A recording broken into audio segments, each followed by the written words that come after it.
Now we turn to a story where facts beat spin, where expertise mattered more than partisanship. A story where Donald Trump just lost. You know, they say life comes at you fast. Well, so do the facts, because just days after Donald Trump nominated a Republican for a top intel post, he is out. Investigative reporting basically dug into his qualifications and hyping his resume.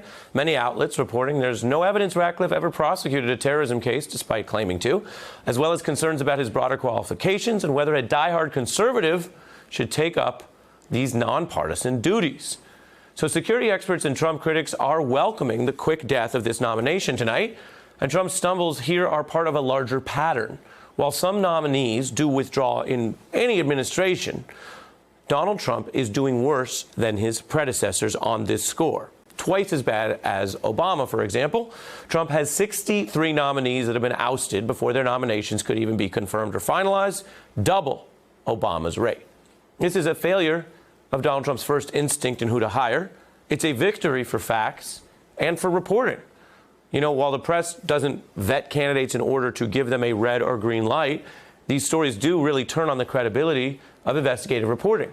And when the president won't even do basic vetting, the press's role becomes more important. Okay, so is what I just said, does it sound like the kind of an advertisement for a free press, which is coming from someone in the press? Sure. But on this point, what I've just said is actually a paraphrase of something Donald Trump ended up saying while on Defense Today. Sometimes the truth about Donald Trump's own failures can come from the strangest of places.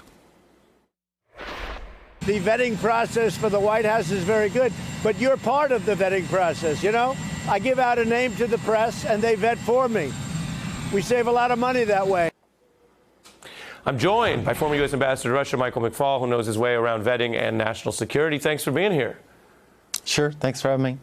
I wonder what you think of Donald Trump's perhaps stumbling into a point that undercuts his years-long crusade against the press. You just heard him acknowledge that the press's mastery of information, of facts, of investigations is deciding who goes in and out of government. He may be saying it as a taunt, but has he actually revealed something? Well, he's right. And I also I want 3 cheers for the free press, too, all right, from me. It's a vital part of our democracy. It has been for a couple hundred years now. And this is another instance of it. But it's also a failure of the interagency process in the Trump administration. Let's be clear about that as well. You know, there should be a proper vetting process. There should be a proper discussion with his top national security officials over who replaces people at, you know, one of the most important jobs in the U.S. government, and a job, as you rightly said, that has to be nonpartisan. You cannot politicize intelligence. We know what happens when we go down that path, and it's just obvious that they don't do that in the Trump administration, and this is an instance of what happens when you don't do that. Who do you think was most concerned about this? In other words, you have the process of the vetting and the facts, and then you have where the guardrails are, and to the extent they seem to exist in Trump's Washington, a lot of times they're behind closed doors. So we're told the Republicans, who are basically still afraid of crossing Trump in public, are privately saying either this is a terrible idea, or in the case of the Senate, we might actually vote this person down and it'll embarrass you. Well, obviously, I don't know, you know, what happens behind the scenes, but there is a pattern, I think, which is there are very few people around the president today who will tell him that's a bad idea, Mr. President.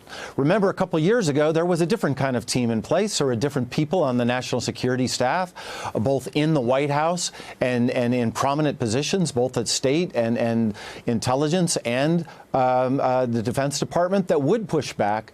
Name who that is. Who's going to say? He's watching TV saying, man, this guy sounds pretty good. I like what he's saying about the Russian hoax. Let's nominate him to be the head of DNI. Who in the Trump inner circle is saying, Mr. President, I think that's a bad idea, or Mr. President, I think we should go a little more slowly and look into this. I don't know who that person is today, and that leads to these kind of bad outcomes. Yeah, or to paraphrase you, someone who has the ability to say, Mr. President, that's not an idea. You're just saying you like the way someone talked in the Mueller hearing. Fine. That's them talking, which is different than doing this job. I want to broaden out with you, while I have you, to the way that our government, national security and beyond, is being governed right now, because we have 6 acting cabinet members. These are people who haven't been confirmed by the Senate, who thus don't have the full authority or the legal standing, who are basically weaker and more at risk for Donald Trump's pressures. And you're talking about the UN, you're talking about obviously the Chief of Staff, budget, labor, and Department of Homeland Security. I mean, this is not small fish stuff. And so, you know, part of my job sometimes, sir, is, and I apologize for it, is to rehash the obvious. But this is a person, Donald Trump, who came into Americans' minds chiefly for the entertainment project of pretending to vet and hire people. And that, I think, was part of the mystique, particularly for those who are perhaps less policy-oriented and political than folks who follow news every day and folks who keep track of this stuff, or for just the general population. Well, we know that he does that thing where he vets and hires and then fires. Is it just the ultimate kind of the ultimate failure of all of this, that one thing that he pretended to do in entertainment, he clearly is failing to do throughout now the second half of his first term? Well, it's tragic, of course, that people had that idea that if you did this on TV, you could do it running the U.S. government, the President of the United States of America, one of the hardest jobs in the world. So that was just a misconception about those two different worlds. I worked at the White House for 3 years for President Obama. It's a big management job. It's a huge management job, and it means you have to delegate authority to people to help you fill these jobs. And my sense is that the president doesn't like to do that, and he doesn't really seem to care. That's the other part, right? He doesn't really seem to care that the government functions. You know, he said very famously several months ago that he didn't need anybody at the State Department because he was going to do all the diplomacy. And that's just a very, you know, to put it diplomatically, that's a naive interpretation about how diplomacy works, something I know well, and I would say that's naive about how the U.S. government as a whole works. You said to put it diplomatically, don't you always? Well, I have a little training in diplomacy. Because you're a diplomat. Yes, I'm a former diplomat. You got the joke. I got it. It wasn't a good joke, but you got it. I got it. So Hey, and congratulations on 2 years, Ari, by the way. Oh, that's very nice of you to say. That was fantastic. Thank you, Ambassador. And I will say, for the beat and MSNBC writ large, when we think about diplomacy, Putin, all these issues, the 2 years and beyond, what we've all been relying on you. So thank you, to put it great to be here, diplomatically. Good evening. Hey, I'm Ari Melber from MSNBC. You can see more of our videos right here, or better yet, subscribe to our YouTube channel below. You could have been anywhere in the world, but you're here with us, and we appreciate that.